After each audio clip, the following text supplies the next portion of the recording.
So the next step.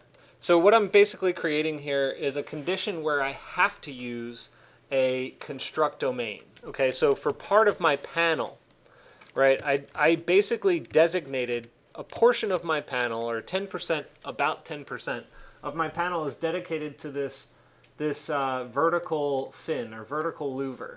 Um, so so when I create my horizontal louvers, so I'm going to do a system that has, let me see if I can find a good image for you.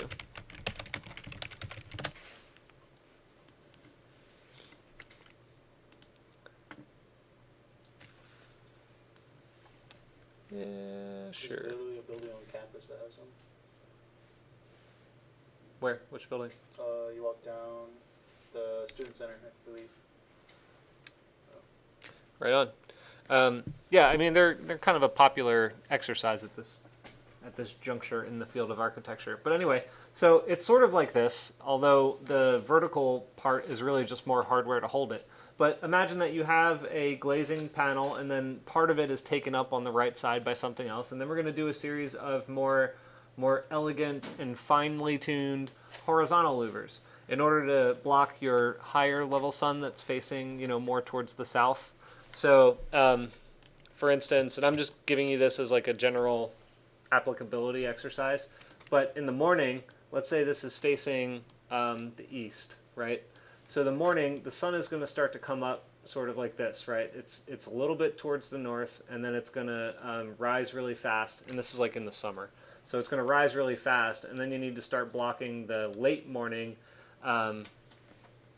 really high altitude sun angles. So that's why you need two different systems, because you need to block it in the early morning down here, and you need to block it in the late morning up there. Okay, so we need to use the construct domain squared in order to give us a smaller surface, right? So a smaller surface that only exists in this particular area, so that we can develop these other louvers.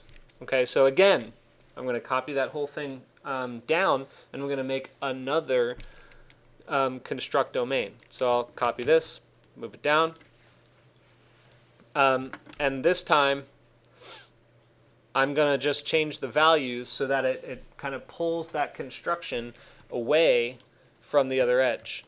So this one is kind of just leaning toward the overall end there. So I'm going to push this back to the left-hand side and maybe just bump it up a 0.05. So that's 5%. If you didn't notice what that actually did,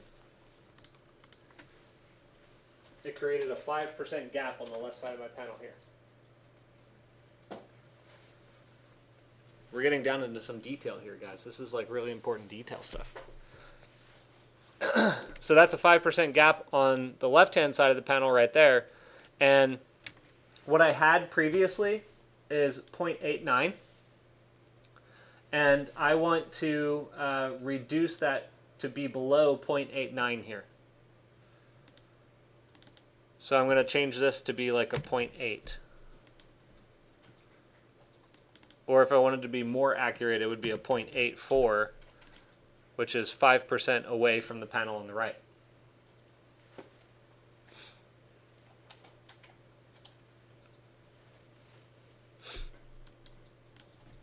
And that's what it created.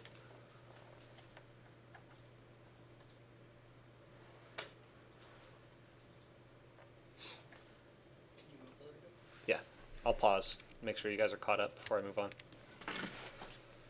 Our next level of development is going to be to take this a step further, right? So now we're creating horizontal louvers, and so I'm using a whole lot of domain-based operations here, right? I'm just layering them one after another, and they're all operating very similarly.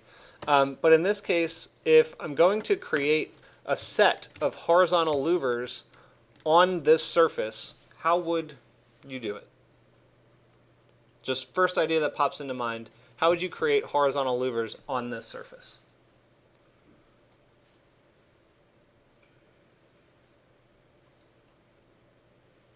Any thoughts? Okay. So we're layering, right? We're just doing a whole bunch of domain operations. So I can use, instead of using construct domain squared, I can use divide domain squared. And as long as I don't determine there to be any vertical subdivisions, well then I have edges that I can use to generate horizontal louvers with, right? Easy enough.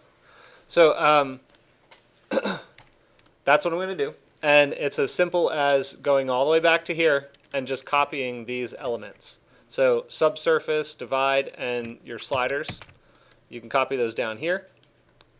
And then I'm going to plug this in and this in. Make sure you turn it back on again.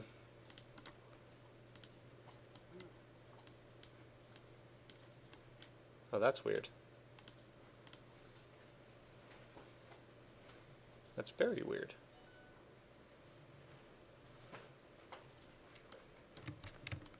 Why is that coming out in a group? This might need to be grafted, actually. So my thought is, notice the difference here, right? So what I'm troubleshooting is that this came out as groups of 28. And I notice that this line is dashed. So if I go back to the last instance, I notice that line is not dashed.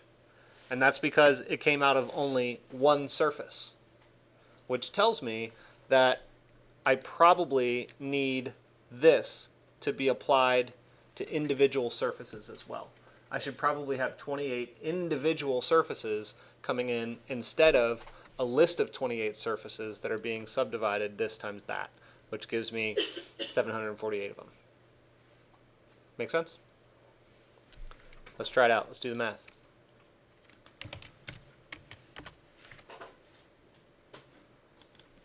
Whoops. So 28 times 4 times 7, 784, 784. Voila. So that's what's happening. So essentially, I'm going to graft this output.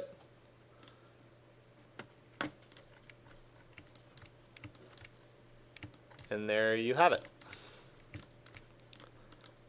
Subdivide surface is working. I have 4 horizontal subdivisions. I have 7 vertical ones. So let me get rid of these verticals and go down to 1 vertical subdivision. And I'm going to increase the number of horizontal ones. And in fact, 10 is probably too few.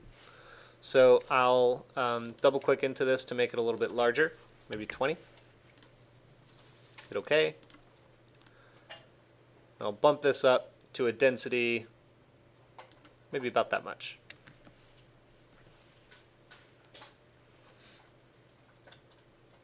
Am I clear to keep proceeding? You guys need a moment? I'll give you a moment. Everybody's still looking down. All right, continuing on now. So this was flattened. Let me get back there. Oh, great. Now it's not doing it. Why are you doing? Or not flattened, sorry, grafted. My bad. So we have our subdivisions now, right? So every single one of these panels is now grouped into its own individual group with 17 subdivisions. That's all well and good. And we are tasked with creating the horizontal louvers. Okay, so I'm going to do them in a very fine way. They're going to be very thin. They're going to be very short. And so ultimately, if I deconstruct each of these B-reps, right, I'm going to break them down into quadrilaterals. So under surface and analysis, I'm going to use deconstruct B-rep.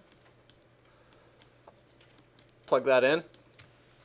And now for the first time in this definition, we're doing something sort of different than just layering our domains.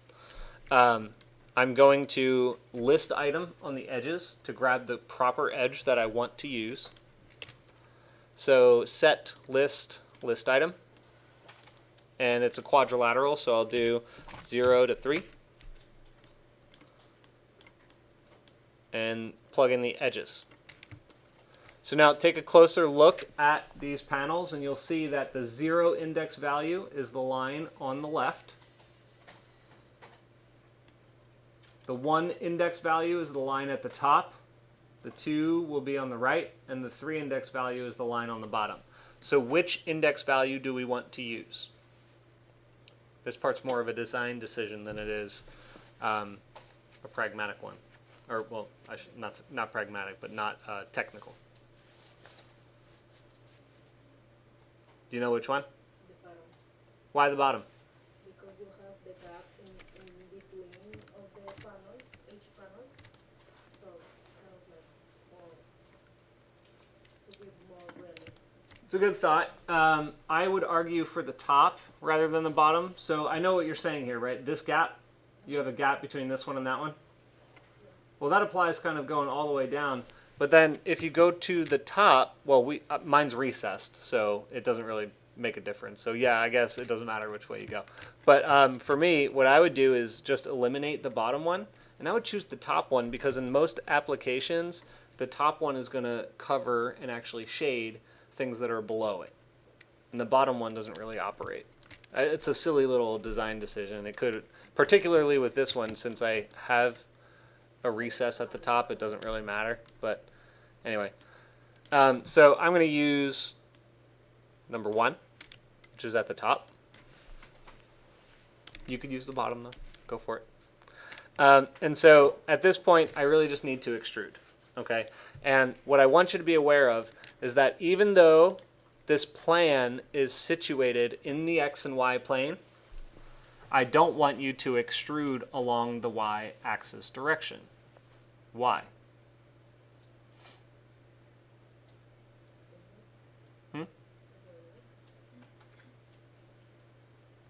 I didn't understand. What was it? Oh.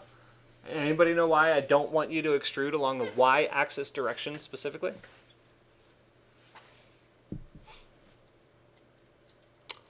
Because everything we do in this class is meant to be autonomous. Well, not autonomous. Universal, I should say. So if our building, I want you to develop things so that you think about it in terms of if the building's in a different orientation, will this still work? So if I take this definition and I move it, I rotate it like 30 degrees so that it's facing kind of southeast instead of directly south, then the extrusions will go with it. And so rather than the Y direction, which is going to keep going in the Y direction if I move the building, I want to use what? What direction? What was that? V. No. The normal. The normal, yeah. You're in the right ballpark.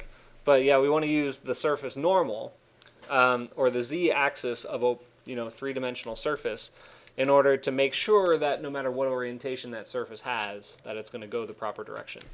So again, we're recycling now, right? We're just kind of doing a lot of the same things again and again and again. So I need to find the surface normals. So I'm going to go back into surface. I'm going to use my analysis tools. Area. Evaluate surface. Surface closest point.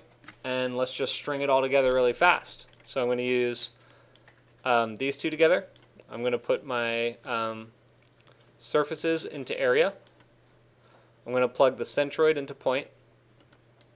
My faces are going to be my surfaces. And that gives me my normals on each of those panels. And it's a lot of them because you have one for every single one of these panels. And then I'm going to extrude. So freeform, extrude. I'm going to need an amplitude. So I'm going to go up to vector, vector, amplitude, and start working backwards. I've got the amplitude defining my direction. The geometry I'm going to extrude is the surface. And then the vector is the normal. And then the magnitude is a slider. So I'm going to say 0 less than 12 inches. Whoops. 0 less than 12, hit enter. Plug that in. Make sure you put your mathematical operator on there to convert it to inches. So the expression will be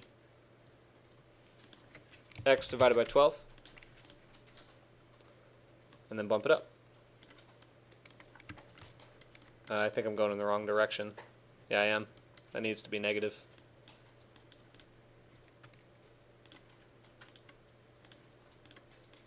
I'm moving really fast here, guys. I know I am. There you go. So there's our other ones. So let me turn off some of this extra stuff. And I'll even turn off this right here, and I'll go all the way back to that surface and turn it off so you can really see. All right. So there are the horizontal louvers that are built into my definition.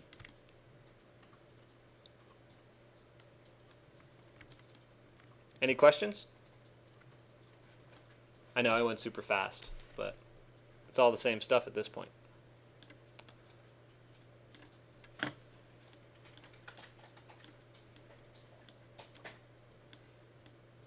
Cleaning this up for you, make it a little cleaner.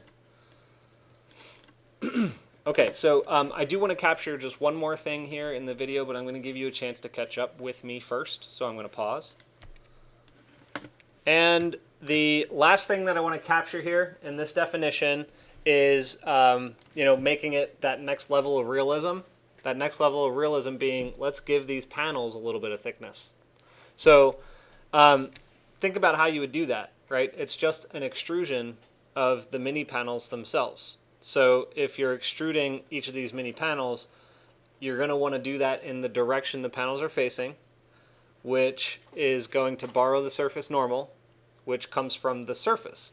And so in essence, you're going to layer this whole extrusion idea down one level and just extrude it using a different normal. So I need the extrusion, I need the amplitude, I need the negative, well maybe, I might not. But I need the slider, I need the list item, I need all three of these components that relate to finding the surface normal, and I'll use it to capture the faces themselves, essentially. Okay, so I don't need to copy the deconstruct BREP. So I'm going to need everything all the way back to the deconstruct BREP. Copy, paste, pull it down.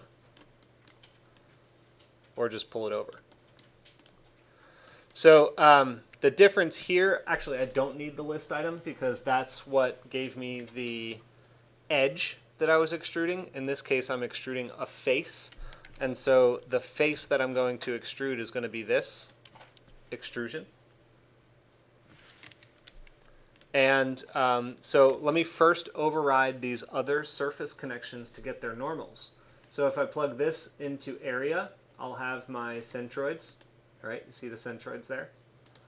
And then if I plug my surface into surface closest point and into evaluate surface, you'll see that each of those centroids now has its normal mapped.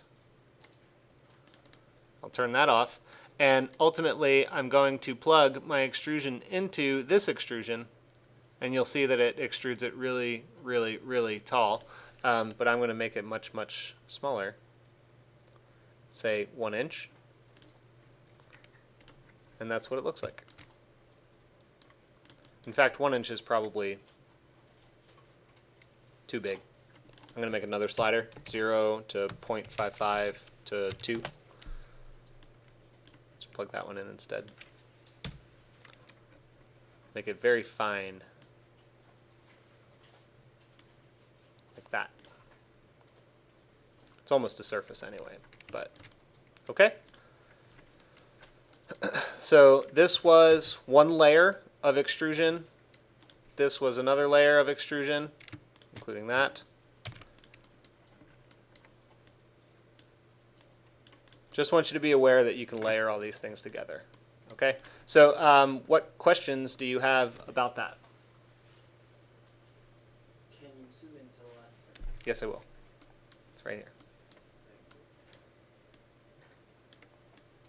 Okay, I'm going to stop this video, and then we'll take a break, and then we'll move into what your assignment's going to be for the end of the week here.